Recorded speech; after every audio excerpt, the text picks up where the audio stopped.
लो बेटा, third cell organelle, class 9 की second chapter. Freight है, आपको पता है, होलीडे होमवर्क के लिए मैं कंप्लीट करा रही हूँ आपका।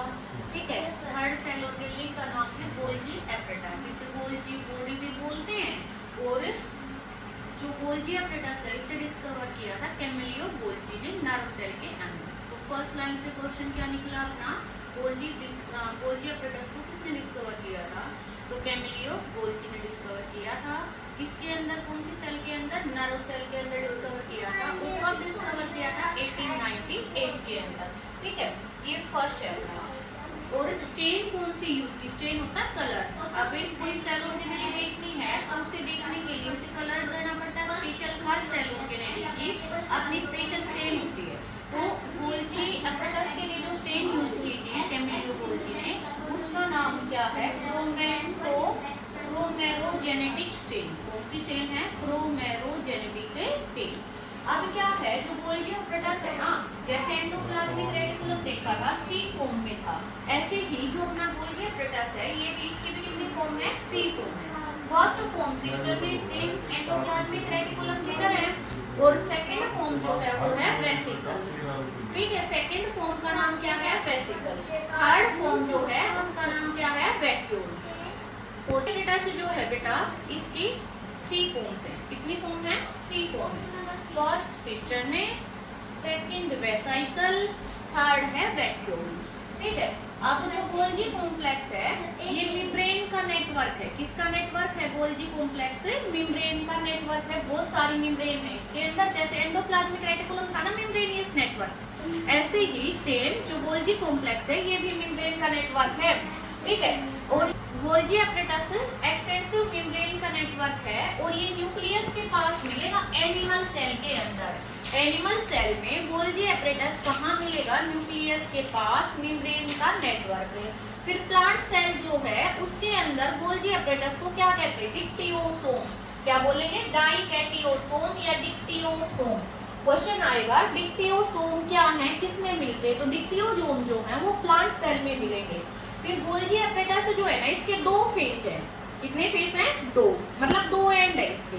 एक एंड का नाम है सिस फेज और दूसरे का नाम है ट्रांस फेज। सिस फेज जो अपना है वो न्यूक्लियस की तरफ होगा और इसे फॉर्मिंग फेज कहेंगे। यहाँ पर जो पैकिंग है ना वो शुरू होती है। इसका मेन काम जो गोल्जी एपरेटस का होता है वो पैकिंग होता है। तो न्यूक्लियस की तरफ इसकी जो साइट है वहां पर पैकिंग शुरू होती है, और उस पैकिंग वाले फेज को क्या कहेंगे? Cis phase, forming phase.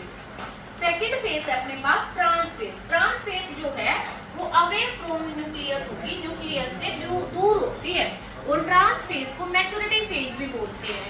Mature होके, मतलब वेसिकल जो थे कोई भी चीज थी, जैसे पार्ले के पैकेट है आपके बिस्किट के पैक होते हैं ना, ऐसे ही यहाँ पर वेसिकल पैक होके आते हैं। तो जो पैकिंग है वो सिस फेज से न्यूक्लियस के पास से शुरू होती है, और प्लाज्मा मेम्ब्रेन के पास इसकी ट्रांस फेज है जिसको मैच्योरिंग फेज भी बोलते हैं, वहां पर वो कंप्लीट हो जाती है।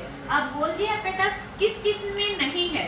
गोल्जी एपरेटस बैक्टीरिया में एब्सेंट होगा, ब्लू ग्रीन एल्गी में, मैच्योर जो स्पर्म है, स्पर्म पता है ना, मेल गैमेट जो है, आरबीसी रेड ब्लड है, कार्पसल्स जो हैं उनके अंदर जो है गोल्जी एपरेटस एब्सेंट होता है। अब गोल्जी एपरेटस जो है वो बनता किससे? कौन बनाता है इसको? स्मूथ एंडोप्लाज्मिक रेटिकुलम जो है वो गोल्जी एपरेटस की फॉर्मेशन कराता है। कौन फॉर्मेशन कराएगा बेटा? Smooth endoplasmic reticulum. और स्मूथ एंडोप्लाज्मिक रेटिकुलम खुद किससे बनता है? इसको रफ एंडोप्लाज्मिक रेटिकुलम बनाता है। देखो, पहले रफ एंडोप्लाज्मिक रेटिकुलम बना, फिर स्मूथ एंडोप्लाज्मिक रेटिकुलम बना, और उस स्मूथ एंडोप्लाज्मिक रेटिकुलम ने गोल्जी एपरेटस की फॉर्मेशन करा दी। अब गोल्जी सिस्टरने जो है वो लगातार बनते रहते हैं और टूटते रहते, रैपिडली रिन्यूड होंगे। गोल्जी सिस्टरने जो है वो क्या होते रहेंगे? बनते और टूटते रहते, फटाफट जल्दी जल्दी बनेंगे और टूटते रहेंगे। देखो, ये गोल्जी एपरेटस की मैंने आपको स्ट्रक्चर बनाई है थोड़ी सी आपके लिए।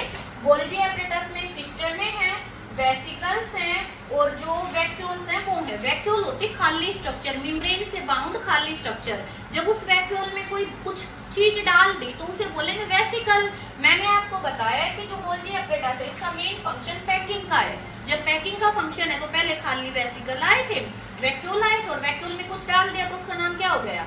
वेसिकल हो गया, ठीक है। अब देखो ये वाला फेस जो है ये न्यूक्लियस की तरफ है गोल्गी एपरेटस का, नीचे वाला फेस जो है ये फॉर्मिंग फेस है, ये न्यूक्लियस की तरफ और ये प्लाज्मा मेम्ब्रेन की तरफ है। सॉरी, ये वाला फेस प्लाज्मा मेम्ब्रेन की तरफ है और ये न्यूक्लियस की तरफ है।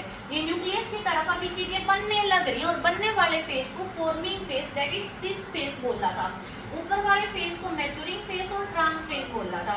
यहाँ से वेसिकल आए हैं, अभी वैक्यूल आए, खाली वैक्यूल की यहाँ पर पैकिंग हुई, वैक्यूल के अंदर प्रोटीन लिपिड जो भी कुछ भरना था वो भर दिया और इस तरफ जब बने तो रिलीज जब हुए इनका नाम क्या हो गया, वेसिकल, ठीक है। ये यहाँ से ट्रांस फेस से रिलीज होते हैं।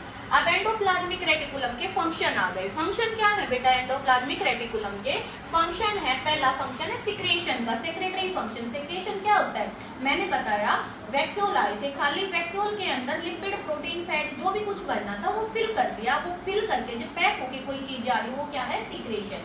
स्टोरेज, अब चीज पैक हो गई तो वो स्टोर भी होगी। प्रोसेसिंग देखो ये यहाँ से खाली आया था, यहाँ फिल हुआ, फिल होके फिर आगे जा रहा, पूरी प्रोसेस चल रही है, पैकेजिंग तो होने ही लग रही है। और क्या करता है एंडोप्लाज्मिक रेटिकुलम, कई सारी ऑर्गेनेली है बहुत सारी, उनकी फॉर्मेशन कराता है। कौन सी ऑर्गेनेली, जैसे सेल वॉल है, प्लाज्मा मेम्ब्रेन है, लाइसोसोम है, ठीक है। Cell wall, plasma membrane, lysosome की फॉर्मेशन कराएगा एंडोप्लाज्मिक रेटिकुलम।